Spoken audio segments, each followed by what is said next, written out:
live at Belmont Park. It's Perth race number 8 for our Singapore viewers. It's a 1200 metre event over the Class 3 handicap.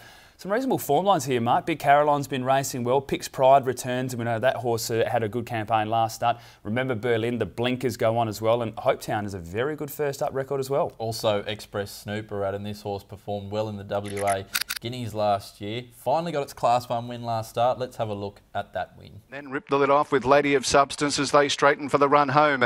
Encomium, Vandemonium, sixpence spent trying to unwind. Play for Pleasure is with it. On the terrace was next. Encomium tackled by Vandemonium. Sixpence spent on the terrace, and Express Snooper coming from well back. They're lining up right across the track. Sixpence spent. Overdue is an understatement of that performance. This horse is way better than we've been seeing in recent times, and I reckon Lou Luciani would just been scratching his head. And what else do I have to do? He was placing it perfectly. The horse looked fit enough in the yard and just didn't get the job done. This is a horse that should have stepped through the grades much quicker than this, but maybe with that confident victory, we can start seeing the horse string a few together. I don't have my numbers here, but it wouldn't be surprised to see it win it all. If you're doing a quaddie, it's certainly in. Horses need that, don't they? They need the confidence, and this horse to finally get that second win. And we have been questioning that WA Guineas form as well with Manbook, who came out and had a couple of runs in the autumn time. It was a little bit lackadaisical. We'll see him come back and see how he goes. We've also got in the races you mentioned. Out of number 3, Remember Berlin, with the blinkers on, will definitely be leading. Yeah, well, this is the race that this horse needs. I remember when we had it as a $1.85 favourite in the first race. Although we both, I think, tipped it on top, the confidence wasn't there. It was 1,000 metres was too short, but maybe its class will just get it over the top. Even in the run as well, you were waiting for something to catch it in the while it was out in the lead. It just didn't look that strong out in front. Exactly. This time with the blinkers on, though, should certainly run a nice race, a much more improved race as well. It wants further, gets a 1,200 now. The blinkers go on. I think this is going to be the best bet of the day. Number 1, Big Carolina as well, Adam.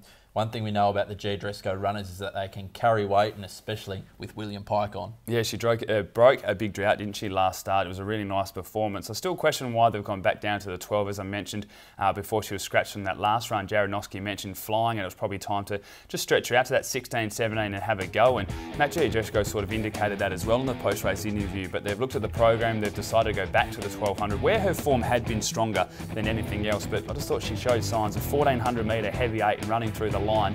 Maybe this was time to step up, but I'm going to go with number 3, Remember Berlin. From 6, Hopetown has a very good first up record. 1, Big Carolina, 2, Pix Pride. Number 5 on top for me, Adam. Express Snooper from number 3, Remember Berlin. 9, Disco Smile, and 1, Big Carolina. Race 6 at Belmont Park. It's Perth race number 9 for our Singapore viewers. It's a Class 1 handicap over the 1,400 metres. I'm excited to see these top 3 go head to head. All settled, another Maori boy step right up. I think they're all very nice gallopers that are just starting to show some strong form. A nice lead into number 1, All Settled. Let's have a look at that runner-up performance behind Card Night last start. Card Night headed for home, however, at the 350, shifting out probably 4 or 5 from the rail and continues to drift. Another Maori boy winding up for Pike. Come on board, battling, and here's All Settled as well, running on. Harvey draws the whip. Card Night led them. 100 to go from Come on board, All Settled. It's Card Night. He starts to get more vigorous on Card Night, and it'll hold All Settled. Card Night beat. A lot of time for this galloper, and that was a really good performance behind Card Night, which is definitely going to go on with it. That's a horse that we've talked about for numerous times, that once his sound is certainly got some good form behind it. I didn't mind the first up run as well behind Massachusetts, just needed that. Now the 1,400 metres are positive.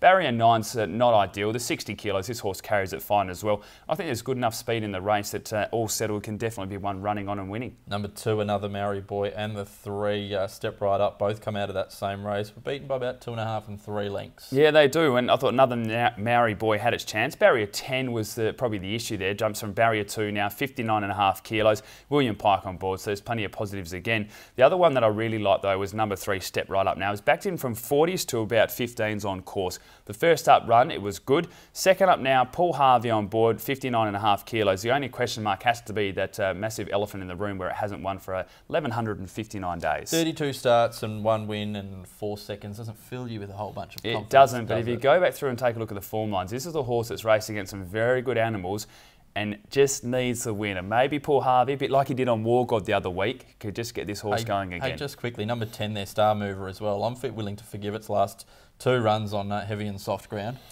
I don't know what to do with it anymore because I'm with you. It looks to be the track that it hasn't liked, but then go back to the victories that we liked and they were on soft fives. Yeah. So I'm just confused now, is this horse out of form or has it decided that it likes it to be dry? And that's, for me... Maybe you can't race on anything above a slow 6, a soft 6. Now I'm just going to watch it go around. Look, it's a classy animal, there's no doubt about it, but he just needs to find that form again for me to be confident. But I'll go with those top 3 that we mentioned. Number 3, Step Right Up, from 1, All Settled, 2, Another Maori Boy, and 6, Tommy Toucan. I've left the 3 out. I've gone the 2 on top, Another Maori Boy, from number 1, All Settled, 6, Tommy Toucan, and 10, Star Mover. Race number 7 at Belmont Park. It is the final event of the day. It's Perth race number 10 for our Singapore viewers. It's a Class 3 handicap 1650 metre event.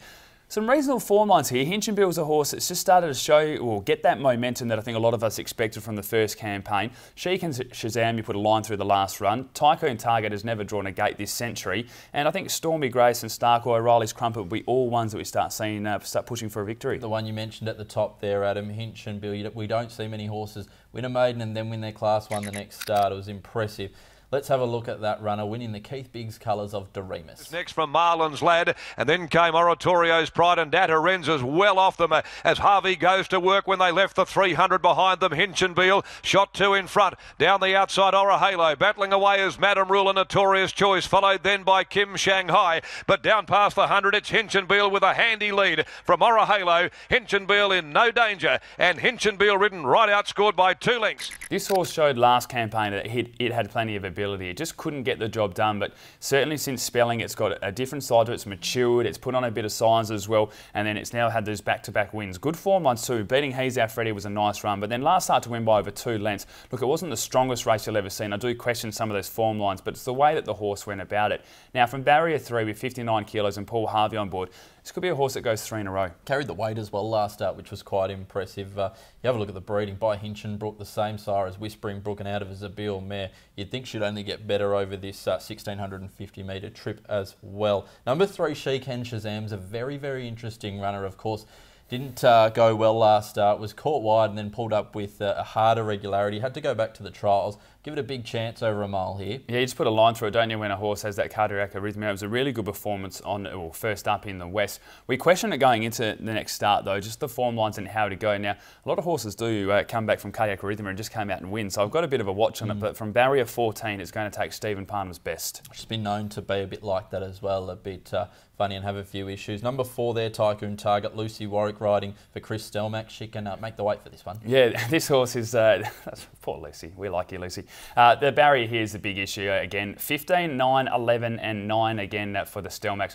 I don't know what you guys have done wrong, but you certainly need to speak to some people because you draw a gate, you might win a race, but I'm still going to go with this horse on top this campaign.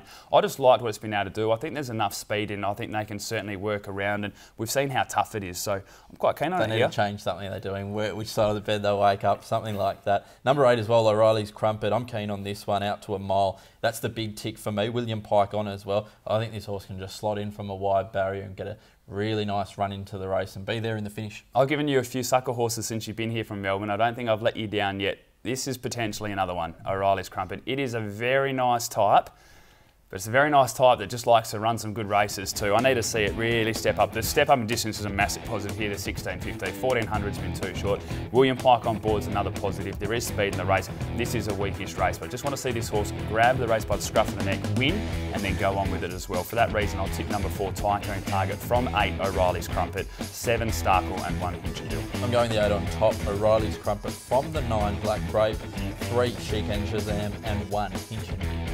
Time now to take a look at the best bets for the card, and I'm going to go with race number 1, 3, Camparinia, and race number 5, number 3, Remember Berlin. I'm going race number 6, number 2, Another Maori Boy, race 7, number 8, O'Reilly's Crumpet. As we always say, you can follow us on social media, Facebook, Twitter and Instagram, perthracing.com.au for more event information. Of course, not too far away now from Ascot, so do take a look at all those events, and if you want to book any of them, I'm sure the staff there will be happy to look after you. On behalf of both of us, hopefully we've found you plenty of winners. We'll be back again with another edition later on in the week.